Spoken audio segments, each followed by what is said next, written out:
ایک معاملہ تو یہ آسمان میں حضرت ادریس علیہ السلام کا ہونا، اور اس کا انہوں نے جو انکار کیا ہے مکانن علیہ کی تفسیر کرتے ہوئے، یہ بہت بڑی غلطی ہے کہ مکانن علیہ اس میں جو ادریس علیہ السلام کے بارے میں اللہ کا فرمان ہے، تو اس کو رد کرتے ہوئے اس شخص نے کہا لیکن مصطفیٰ صلی اللہ علیہ وسلم تو آگے 5ویں آسمان پر چلے گئے، 6 پر چلے گئے، 7ویں پہ چلے گئے، سدرۃ المنتہا پہ چلے گئے، عرش معلیٰ پر پہنچے، مجھے بتائیے ادریس کا مقام مقام علیہ ہے یا مصطفیٰ کا مقام مقام علیہ ہے؟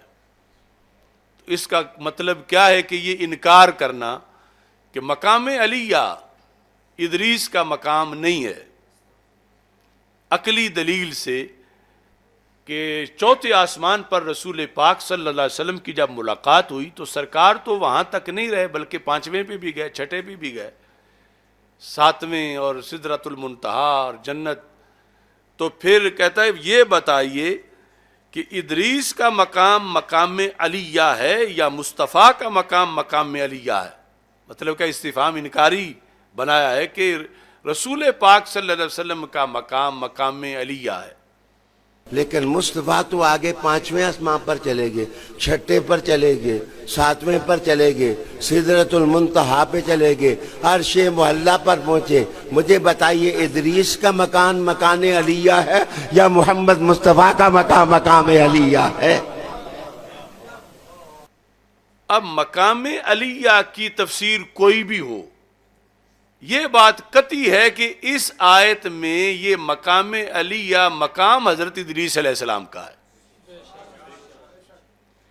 یعنی تفسیر کے اندر اقوال کا متعدد ہونا کہ وہ 4تھا آسمان ہے یا وہ جنت ہے یا وہ مانوی رفعت ہے، وہ تو علیحدہ ہوئے، لیکن خود مکان علیہ اس کی نفی کرنا حضرت ادریس علیہ السلام سے، یہ ہے تحریف مانوی پہلی، کہ قرآن نے مکانن علیہ ثابت کیا حضرت ادریس علیہ السلام کے لیے۔ اب حضرت ادریس علیہ السلام کے لیے اس کا ثابت ہونا ہرگز کا یہ دلیل نہیں کہ سرکار کے لیے مکانن علیہ نہیں کوئی اور، بلکہ حقیقت میں تو مفسرین نے لکھا کہ ادھر تو صرف مکانن علیہ ہے، ادھر سرکار کا جو ہے وہ فوق السماوات مکان ہے،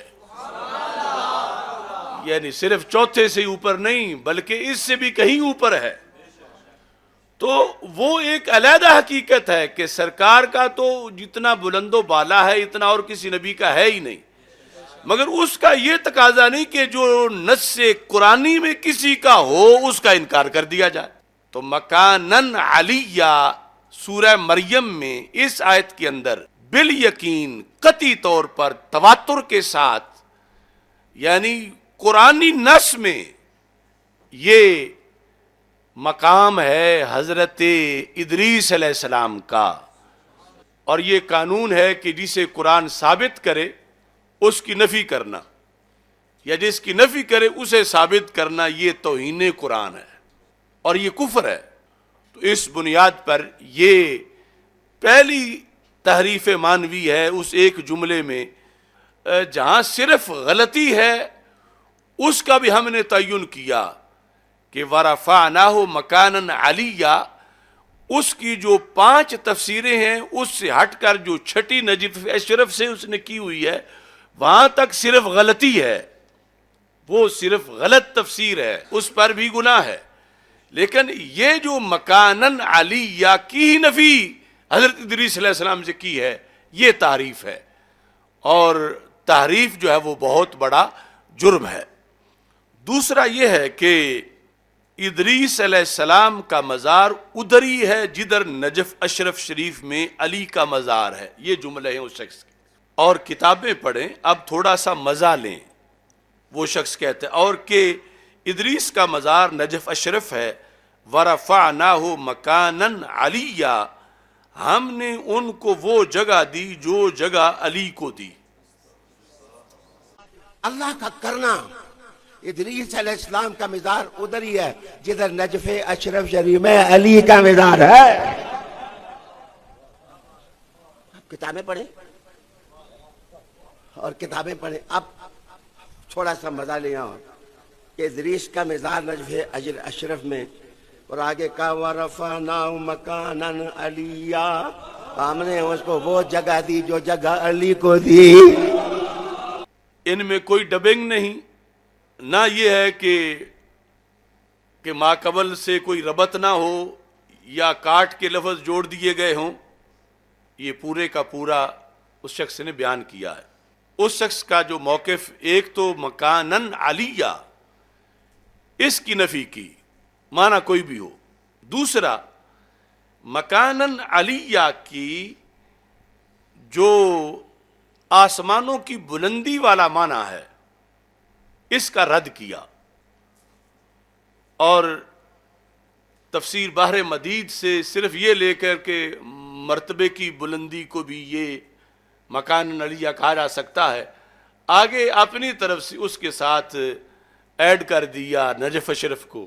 یہ معنی، یہ اقرار کیا کہ حصی اونچائی مراد نہیں بلکہ مانوی اونچائی مراد ہے. یہ لفظ ہیں. یہاں پر البحر المدید کا مؤلف لکھتا ہے کہ یہاں مکانن علیہ سے اس طرح اونچائی مراد نہیں، اس سے مراد مانوی اونچائی ہونا ہے معنی کے لحاظ سے.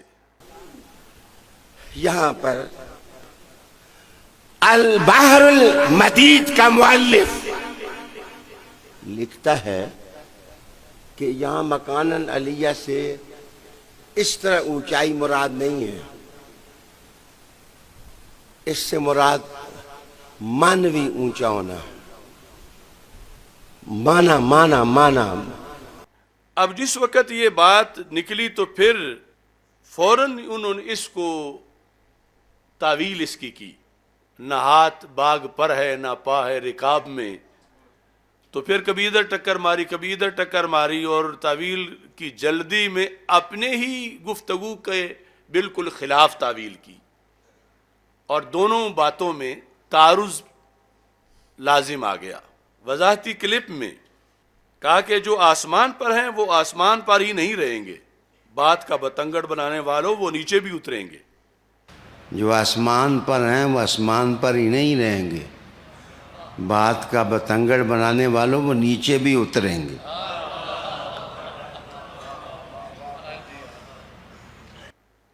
تو مطلب کیا ہے کہ اب مان لیا کہ ادریس علیہ السلام جو ہیں وہ آسمانوں پر ہیں، یعنی رفت سے مراد حصی رفت ہے. اور یعنی یہ تفسیریں جس میں جنت میں ہونا، آسمانوں میں ہونا، ان کی یہ جو راج تفسیریں ہیں، اور اپنی من گھڑت سے ہٹ کر اسے مان لیا کہ واقعی معنی اس کا یہی ہے. لیکن آگے کہا کہ جس نے آسمانوں پہ ہونا ہے اس نے اترنا بھی ہے. تو اترنا بھی ہے کا مطلب کیا ہے کہ جب اتریں گے تو پھر ان کا مزار کوفہ میں ہوگا، نجف اشرف میں ہوگا. اترنے کے بعد اب چڑھنا آسمانوں پر ہونا اس وقت یہ مان لیا، جبکہ پہلے میں ایک جگہ تو مکانن علیہ کی ان سے نفی کر دی، دوسری جگہ مکانن علیہ کی جو تفسیریں ہم نے معصور بیان کی ان کی نفی کی، اور کہا کہ وہ جگہ نجف اشرف ہی ہے، آسمانوں پر کوئی جگہ نہیں. اور جو وضاحت کی تو اس میں کہا کہ ٹھیک ہے آسمانوں پر ہیں، اتریں گے بھی. اب اترنا پہلے ہونے کو مستلزم ہے، تو جب اتریں گے پھر تو وہ جو پہلے تفسیریں رد کی تھیں ان تفسیروں کو تسلیم کیا، اور اترنے کے بعد پھر جو ہے وہ نجف اشرف میں ان کا مزار شریف ہوگا. اب اس پر بحث ہے. اترنے کے بعد اس کو قیاس کیا حضرت عیسیٰ علیہ السلام کے اترنے پر. یہ وہ مسجد ہے جس کے بارے میں مشہور ہے کہ عیسیٰ علیہ السلام اس کے ایک مینار پر اتریں گے. جو آسمان پر ہیں وہ آسمان پر ہی نہیں رہیں گے، بات کا بتنگڑ بنانے والوں وہ نیچے بھی اتریں گے.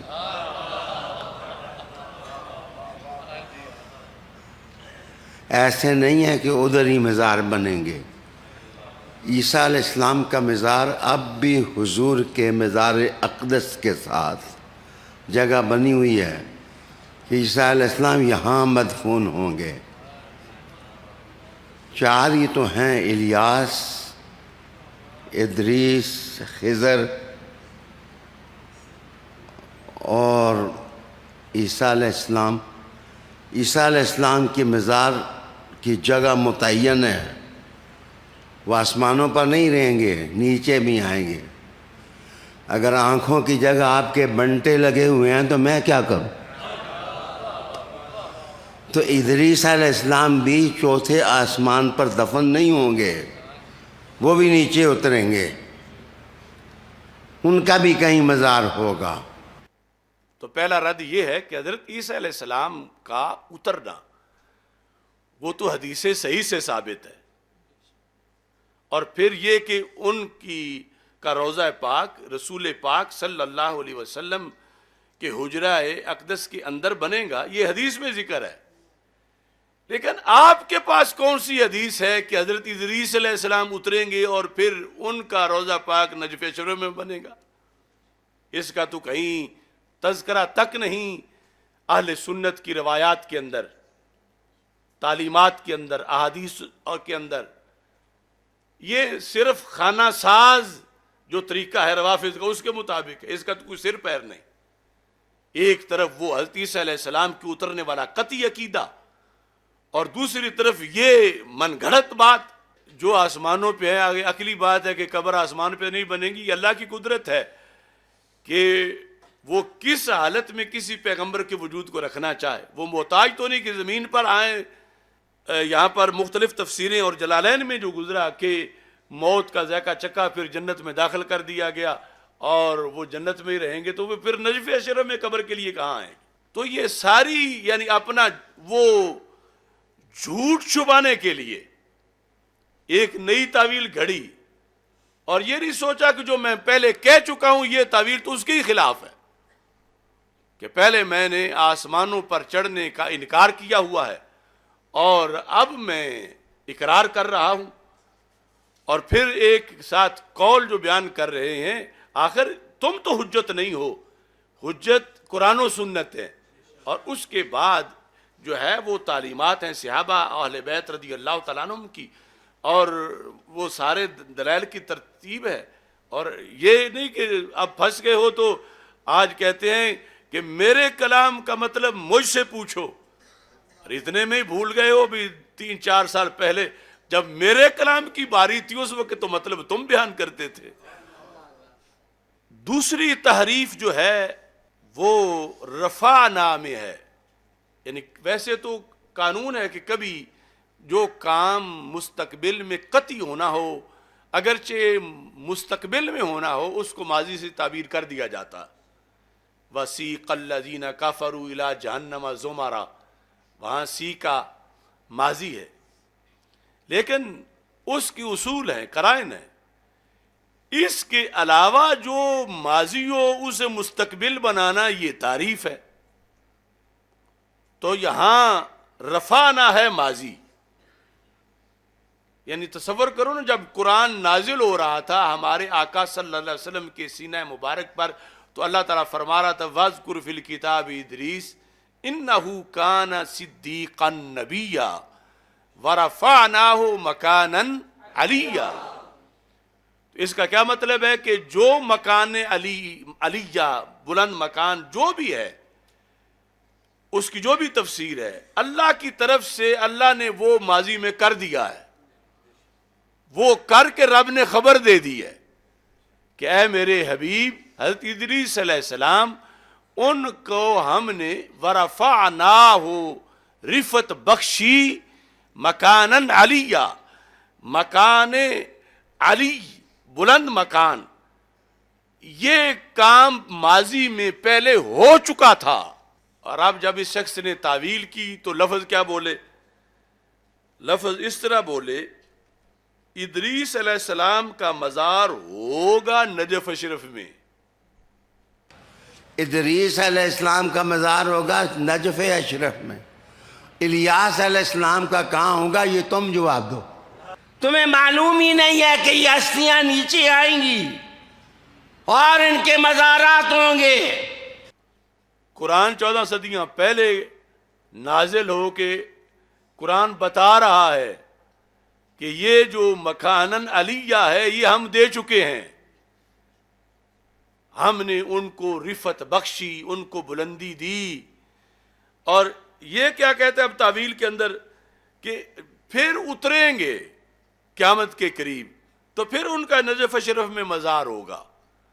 تو مزار ہوگا نجف اشرف میں، اور یہ ساری تعویل جو ہے وہ اس کا مدار مستقبل پر کہ کانا کا معنی بھی یکونو کیا جائے، انہو کانا صدیقا نبیہ. آگے ورفعنا اس کا کیا جائے نرفعو، رفعنا کو نرفعو بنایا جائے. تو کسی میں طاقت ہے کہ رفعنا کو نرفعو بنائے؟ رفعنا ماضی ہے، نرفع اللہ تعالیٰ یہ نہیں فرما رہا کہ ہم ان کو مستقبل میں بلند مکان دیں گے، اور اس کا کوئی یہ مطلب کرے کہ ہم ان کو نجف اشرف میں قبر دیں گے. یعنی کتنی دھاندلی کی جا رہی ہے قرآن مجید کے ساتھ. وَرَفَعْنَاهُ مَكَانًا عَلِيًّا، یہاں بھی یہ تعریف ہے کہ یہ قطعی طور پر ماضی کے لیے یہاں وہ رفعنا نہیں کہ جس میں کوئی چھوٹا سا 100 میں سے 1% بھی احتمال مستقبل کا ہو. تو یہاں احتمال بنانا قرآن کو بدلنے کے مترادف ہے، اور قرآن کو کوئی بدل نہیں سکتا. جو بدلنے کی کوشش کرے وہ خود خائب و خاسر ہوتا ہے. اب تیسرے نمبر پر جو تحریف ہے وہ لفظ علی میں ہے. قرآن مجید میں کئی بار لفظ علی آیا ہے، مگر ایک بار بھی حضرت سیدنا علی بن ابی طالب رضی اللہ تعالی عنہ کے لیے نہیں آیا. لفظ علی آیا ہے مگر حضرت علی رضی اللہ تعالیٰ عنہ کے لیے نہیں آیا. مثلا اللہ کے لیے ہے وَهُوَ الْعَلِيُّ الْعَظِيمُ. اب اگر کوئی واہوا میں سیٹ کر لے حضرت علی کو تو کفر ہوگا کہ وہاں آیت الکرسی میں بات تو اللہ کی ہو رہی ہے. یا اور جو ہے وہ آیات اگر دیکھیں اللہ تعالیٰ فرماتا ہے سورہ نساء میں ان اللہ کان علیٰ کبیرا، ان اللہ کان علیٰ کبیرا، کہ اللہ کیا ہے؟ اللہ کبیر علی ہے، علیًا کبیرا. تو اب یہاں کوئی مکس کر لے کہ وہ اللہ وہ علی کبیر ہے اور یہ علی صغیر ہے تو یہ تعریف ہوگی. علیًا کبیرا یہ اللہ کے صفاتی ناموں میں سے ایک نام ہے، اور مولا علی رضی اللہ تعالیٰ عنہ کا نام جو لفظ علی ہے وہ علم ہے، وہ بطور وصف نہیں. مکانن علیہ یہاں جو لفظ علی ہے یہ بطور وصف ہے. یہ سارے طلباء دوسرے پہلے سال کے بھی جانتے ہیں کہ مکانن موصوف ہے اور علیًا اس کی صفت ہے، اور یہ سب کو پتہ ہے جو علم ہو وہ کسی کی صفت نہیں بنتا. علم موصوف تو بنتا ہے، کسی کی صفت نہیں بنتا.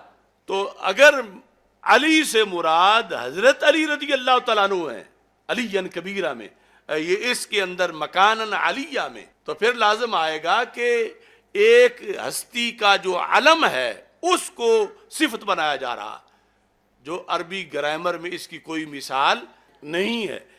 تو مکانن علیہ تیسری تحریف لفظ علی سے حضرت مولا علی مراد لینے میں ہے، جو باقاعدہ اس شخص نے بولا ہے وَرَفَعْنَاهُ مَكَانًا عَلِيًّا. یہ لفظ بول کے آگے ترجمے کی جگہ لکھا ہے، کیا ہم نے ان کو وہ جگہ دی جو جگہ علی کو دی. ادریس کا مزار نجف ہے اجر اشرف میں، اور آگے کا وَرَفَعْنَاهُ مَكَانًا عَلِيًّا، ہم نے اس کو وہ جگہ دی جو جگہ علی کو دی. تو یہاں مکانن علیہ میں علی لغوی ہے، علم نہیں.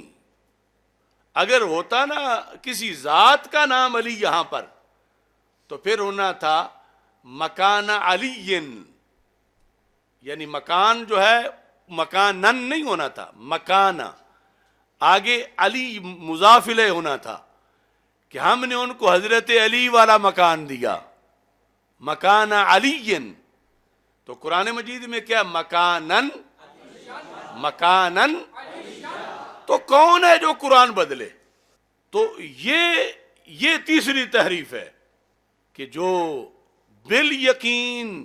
بالیقین 14 صدیوں میں جو صحابہ سے لے کر یعنی خود رسول پاک صلی اللہ علیہ وسلم کی ذات سے لے کر کسی نے یہاں پر لفظ علی سے مراد حضرت علی مراد نہیں لیا۔ علی کا لغوی معنی وہ کیا؟ بلند، مکانن علی یا بلند مکان، اور اس شخص نے لفظ علی سے مراد حضرت علی لیا، اور یہ کوئی چھوٹی سی جسارت نہیں ہے، یہ بہت بڑی جسارت ہے۔